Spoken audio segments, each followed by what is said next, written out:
Hey parents, welcome to this week's at-home video. Sorry about the last upload, I don't know why, but we had problems with the sound, so let's try again.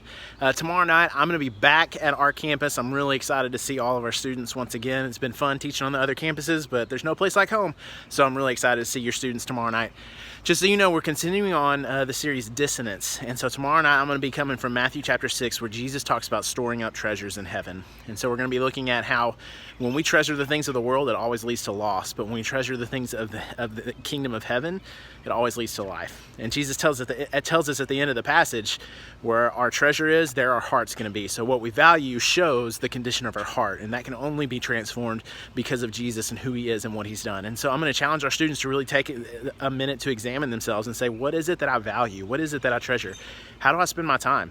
And so as you can continue the conversation at home this week, I want to encourage you, one, to ask your students, what are the things that you feel like you value maybe more than God's kingdom? And really have a heart-to-heart conversation with them about that. Maybe share some things that you feel like you struggle with valuing more than God's kingdom.